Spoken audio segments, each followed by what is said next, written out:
أعوذ بالله من الشيطان الرجيم. بسم الله الرحمن الرحيم.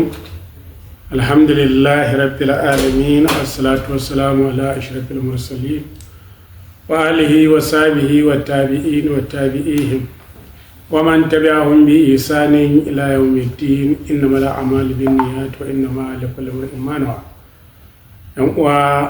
masu kallonmu da sauraronmu, assalamu alaikum wa rahmatullahi ta'ala wa barakatu.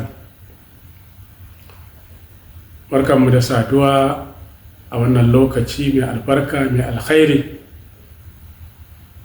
dandali ko dausayi na ambatan ma'aikin Allah sallallahu alaihi wasallam. Babu shakka lokaci yayi da ya kamata al'umma ta yi tsere, ta yi gasa cikin nuna ƙauna da biyayya ga shugaban halitta annabinmu Muhammad sallallahu alaihi wasallam.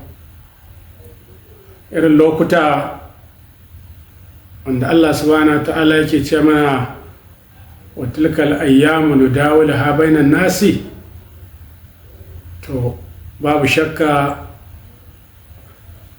agogo ya zagayo, wanda idan al'umma ta samu tsinci kanta a halin da muka tsinci kanmu yanzu na tsoro da firgici, na matsin tattalin arziki, na rashin tabbas a rayuwa, ta inda duk mutumin da ya yammaci to ba dole ya zaton wayewar garin salami lafiya ba.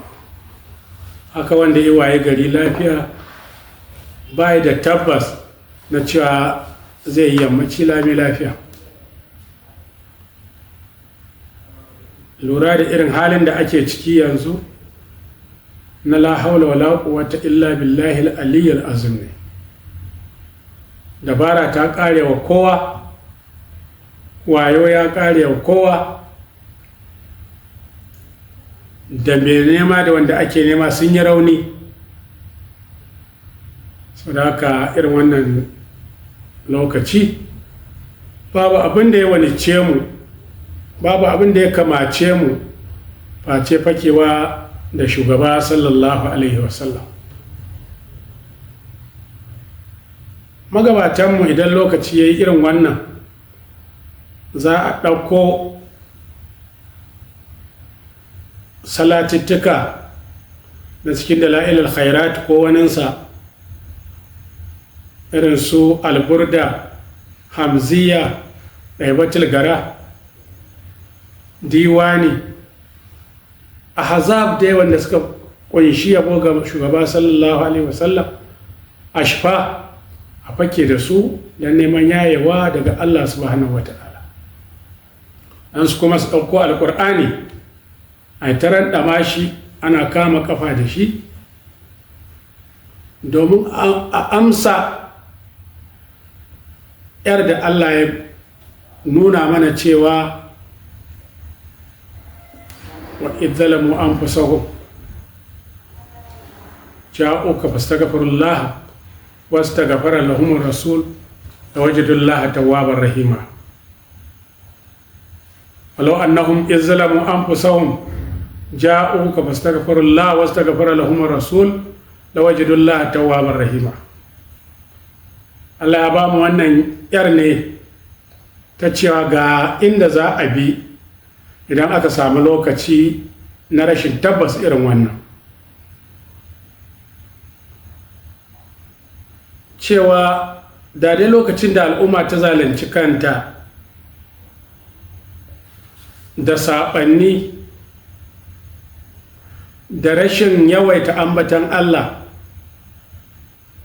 da rashin bawa shugaba sallallahu alaihi wasallam haƙƙin girmamawa da rashin yin mujadala tsakanin juna da rashin tausaya wa juna da rashin fidda haƙƙin Allah a cikin zakka da sadaka da rashin tsayuwar dare cikin ibada da rashin yawan ta karanta alƙur'ani da rashin yin adalci a tsakanin waɗanda ake mulka da rashin girmama waɗanda ake mulka ga masu jagorantarsu, wannan duk suna cikin zalunci. Allah ce to idan mutane suka waye gari a wannan zaluncin suka zalunci kansu, to babu abin da ya wanice su illa ja'uka, su zo maka ya shugaba sallallahu alaihi wasallam, wastaghfirullah, su fake da kai su roƙi gafarar ubangiji subhanahu wata'ala, wastaghfara lahumur rasul, a ce ma'aikin Allah sallallahu alaihi wasallam kuma ya sa baki ya ce Allah ka gafarta musu, kamar yadda iwa mutanen ɗa'ifa, Allahumma hadi qaumi fa innahum la ya'lamun. Allah ya ce lawajidullah tawwabar rahima, da sun samu Allah mai karɓar tuba a gare su. To yau inda aka ce mu dosa ɗin, gashi mun samu kanmu a duk abin da aka lissafa ɗin nan da ninkin ba ninkinsa, mun samu kanmu a ciki. To maimakon kuma daga inda za mu dosa wurinsa sallallahu alaihi wasallam, ko dai mu tafi inda yake raularsa, mai ta dodo muna tafiya raularsa, muna gaishe shi, muna yawaita masa salati, ko muna miƙa waɗannan ƙoƙunan bara ɗinmu a gare shi, ko kuma inda ba mu samu daman mun tafi ba, ya zama na daga inda muke mun ɗan farewa yawan yi masa salati sallallahu alaihi wasallam, to sai ya zama na mun ansa wannan ja'u kaɗan. amma makon mai haka in sai shaidan ya shige mu ya katutu a zukatan waɗansu suke neman shure wannan ƙwarya wadda albarka ike cikinta, ƙwaryar da Allah ita mata kirari da cewa daga gare shi take, qad ja'akum minallahi nurun wa kitabun mubin, cewa daga Allah ne wannan hasken ya zo muku mai haskakawa, wanda kamannin wannan hasken da sifofin wannan hasken suke cikin wannan ƙwarya ta alƙur'ani. Sai aka samu ana kuma ya kushin wannan halara, ko da sunan ilimi ne ko da sunan aƙida ne, wanda yanzu hatta kai mu muna cewa Allah karka rike mu da abin da wawayenmu suka aikata, Allah karka rike mu da abin da wawayenmu suka aikata. Domin ba ƙaramin wauta ba ne a samu mutum babu inda zai ba da misali na tawayar girma, na yin ƙarya ko na yin ƙage ko na rashin girmamawa sai a halarar ma'aiki sallallahu alaihi wasallam. Wannan abin takaici ne kwarai da gaske. Ƙasa irin ƙasar nan tamu wadda Allah ya wa albarka ta kowane hali,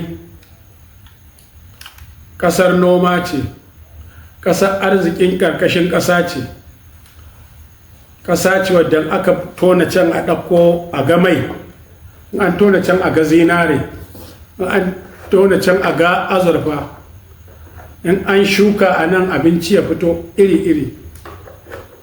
Amma yau a wannan ƙasar sai ake kafircewa ubangiji subhanahu wata'ala, ana butulce masa da kafircewa wannan baiwar da ituro mana. Kuma abin damuwar sai 'yan kaɗan ne na mutane suke fuskantar mummunan halin da ake ciki. Allah ya gaya mana cewa ittaqu fitnatan la tusibanna allazina zalamu minkum khassa, ku ji tsoron fitina wadda idan ta faɗo muku to ba iya wanda suka jangalo ta ne za ta shafa ba kawai, gamewa musiba za ta zama ta game kowa da kowa. Nasiha a nan ita ce a 1, 2, 3. Nasiha ga ayyummatul musulmin, shugabanni, jagororin al'umma, tun daga malamai har zuwa mahukunta har zuwa masu sarautu. Aiwa Allah aiwa annabi a dawo da hankula cikin waɗannan abubuwan da ake haskawa, a yi tsawa, a hana, a gargaɗi masu wannan tsokano ga rabin layi. Taɓa janibin annabi sallallahu alaihi wasallama taɓo fushin ubangiji ne subhanahu wata'ala. Allah maɗaukacin sarki duka wanda ike ya jinjini da ma'aikin Allah, babu wanda Allah bai masa iyaka ba akan lallai ya kula da wannan iyaka ta girman manzon Allah sallallahu alaihi wasallam. A farar ta fari sai ya kawon masa da magabatan nasu masu albarka, masu alkhairi, su ne mahaifi da mahaifiya, suka yi gwargwadon tarbiyyarsa sallallahu alaihi wasallam, suka ƙaunace shi, suka ba da halara ta ƙaunarsa. Amma don kada wani abu na bashariya ya faru sai ya ɗauke su ya kai su zuwa rahamarsa subhanahu wa ta'ala. Aiki sallallahu alaihi wasallama ya kasance gab da wafatin mahaifiyarsa, tana rungume da shi. Allah ya sanar da shi cewa yanzu zai karɓi mahaifiyarsa. Yana ɗan shekara 6 ko shekara 4,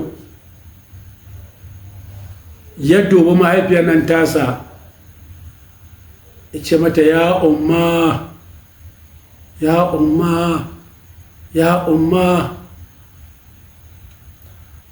Ta kalle shi, ta ga yanayin da yake ciki, ba ta san hakikar me zai faru ba, ta zuban masa da hawaye, shi ma ya zub da hawaye, cewa a wannan ƙaidil hayati ɗin dai gashi zai rabu da ita. Da ta faɗaka a nan take gaya wa shawu shatta nana suwaibatul aslamiyya cewa suwaiba, idan Allah ya kaddara abin da yake so ya kaddara, to ki ɗau wannan ɗana ba ki shi ɗayanki ne, ki kula da shi irin kulawar da kike da shi ina nan. Allah zai kula da ke in kika kyautata masa. Cikin sauƙi Allah ya zara ran a sayyida Amina, Allah ƙara yadda a gare ta. Nabi sallallahu alaihi wasallama daga nan ya tafi hannun sai na Abi Talib, sai na Abdul Muttalib kakansa, ya ta kula da shi har yakan yi masa kirari, ya dinga cewa wallahi Allah ya yi min ishara da sannu sha'ani mai girma zai kasance a wannan ɗan nawa. Kan ya sunkuya ya bar duniya shi ma kirawo ɗansa sai na Abi Talib, ce ga ɗan uwanka nan, lallai ka kula min da shi, ka kula da shi, kular da za ka yi da shi irin kular fiye da wadda na yi da shi, domin ba mu kaɗai muke kula da shi ba, wanda ya halice shi ya fi mu kula da shi.